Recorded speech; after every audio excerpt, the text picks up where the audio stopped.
Good morning, friends. So we are going to start our story for this short week that we're going to have.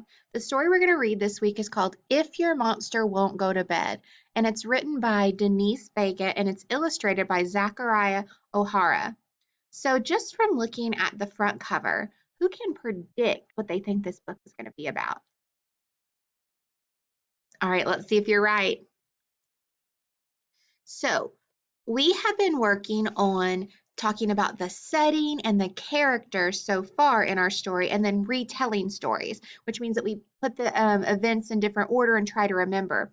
We're also going to start talking about key details, and key details are just the important parts of the story. So you guys are already doing some of that. You'll talk about the characters, you talk about the setting, and the events or the things that happen in the story. Those are all key details. They're very important to the story to make it make sense. So that's what we're going to focus on this week. And we're also going to focus on sequencing those events. So we're going to put them in order. All right, we're going to look at some vocabulary that you're going to need to know to understand this book. So the first word that you're going to hear in this book is you might hear the word snarl. And snarl means to growl and show the teeth. So if you look at what this dog does right now, it's snarling. So does it look like it's happy? No. Animals usually snarl if they're upset. All right, another word that you might hear that we need to know is called bristly. Okay, and bristly is covered with stiff, prickly hair. So if you touch an animal that's bristly, it's not going to be soft to pet. It's just going to be stiff, and it's not going to be very comfortable to pet. Massive. When we say something is massive, it's very large and heavy. So obviously this elephant is massive in size, especially when you compare it to the size of the mouse. Shiver. When you shiver, that means you shake slightly because you are cold or afraid. So shiver. And then another word is neighborhood. So a neighborhood is a group of people who live near each other. So if you live in the same neighborhood, it means everybody that lives in the houses that are close together. For example, and you could say that you live in the neighborhood of Kindlewood in Glenpool. All right. So those are some of the vocabulary words that you're going to be looking for, okay? Now, the other thing that I want you to really be looking for is there's a part of the book that helps us sequence events. It puts events in order, and we're going to need to be really watching that because later on you're going to have to sequence those events again and put them in order. All right. If Your Monster Won't Go to Bed. So, author written by Denise Vega, and the illustrator is illustrated by Zachariah O'Hara. Time for bed. Who hates those words more than anything else? That's right, your monster. But we all know what happens when a monster doesn't get enough sleep. Massive monster tantrums. Refusing to join the sneak up and scare your sister game, and falling asleep in a slug mush. Let's review a bedtime routine guaranteed to help any monster drift off to a peaceful nightmare land, rested and ready to play toss the slime ball with the rest of the kids and monsters. We're going to figure out what can you do with a monster to make it go to bed. Don't ask your parents to help you. They know a lot about putting kids to bed, but nothing about putting monsters to bed.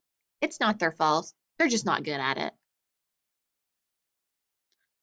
Don't bring in your dog to cuddle. She'll bark and whine and chase your monster's tail.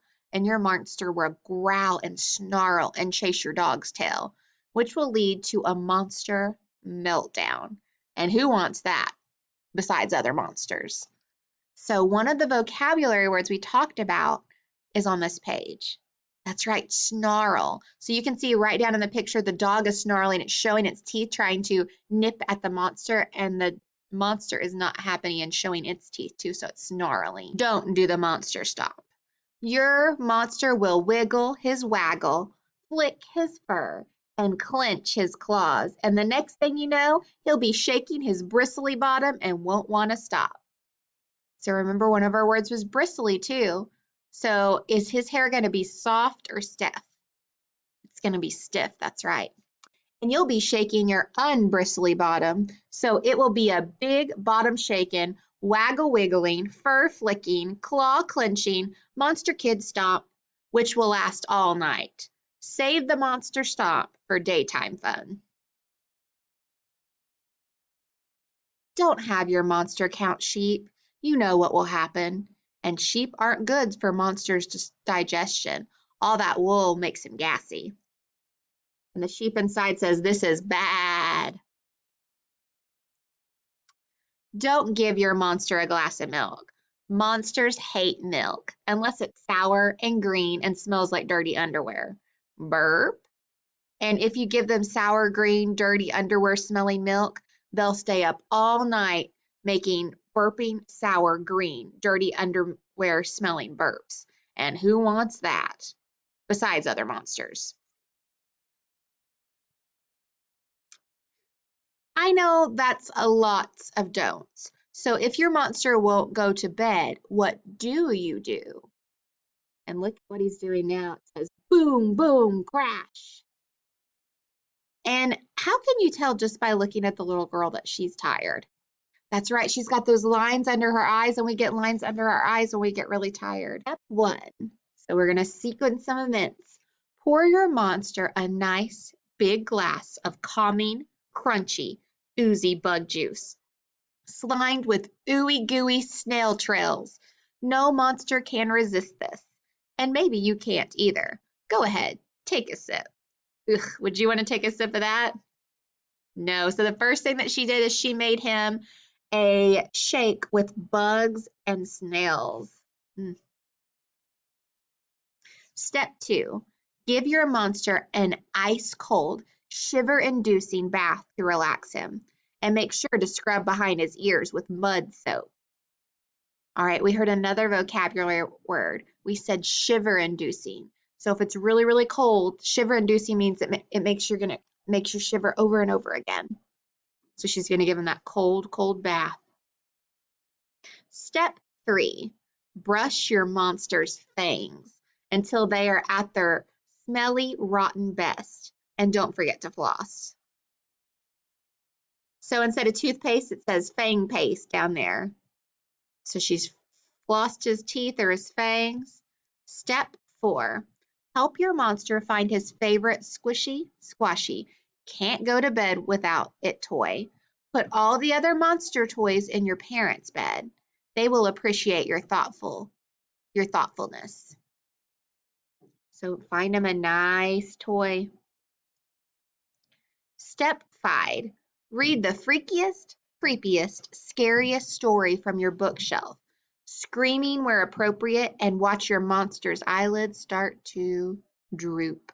Droop is a vocabulary word that we talked about from one of our other books. If you remember the bad seed, where he said that the flower began to droop, which that's right, it means to like it kind of sags down. If your monster asks for one more story, shout, "No way," and get ready for step 6. In the key of screech sing Shockabye Monster and listen to those gigantic monster snores, along with the snores of your family and maybe even the whole block.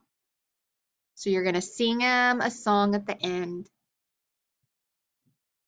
Congratulations, you've done it. Your monster has officially gone to bed. You are the master of monsters, the captain of creatures, the baroness of boogeymen. You're so good, everyone in your neighborhood will start asking you to help them with their monsters. Uh-oh. Looks like the dragon won't put on her pajamas, and the werewolf won't stop howling, and the zombie is annoying the whole family. I know a lot about monsters, but nothing about dragons or werewolves or zombies. I'm out of here. All right, guys, so that was our story for today. So there were 6 things that she did to help her monster go to bed. So we're going to kind of go back and we're going to look at those things. So let's see. Step 1, remember, she made that special stinky and gross shake for him. So that was step 1. Does anybody remember what step 2 was? Let's see. Step 2 was that ice cold bath. Because remember, we said it's shiver-inducing. Step 3 was brush your monster's fangs. So think about this. These might be things that you kind of do before bed too. Like you might get something to drink before you go to bed. You might take a bath before you go to bed, but it's probably not ice cold. And you should brush your teeth before you go to bed. Then step 4, you're going to find his favorite squishy toy that he can't go to bed with. That might be something that you do too. You might have something that you always want to sleep with. Step 5, remember, was that you're going to read him the scariest book you can think of. You might not want to read a scary book before bed, but you might want to read a book before bed. And then step 6 was that you're going to sing him a song. And this one you sing very loudly, but you might sing like a lullaby to help fall asleep. All right, guys, you did an awesome job. What we're going to do next is you're going to connect to Seesaw, and I'm going to have these steps on there, and you're going to tell me about each step. Now, remember, you can always go back and watch the end of the book again if you need to remind yourself about the steps. But you're going to tell me everything that you can remember about all the steps and sequence the steps it's going to take for you to get your monster to go to sleep. All right, guys, thanks for listening.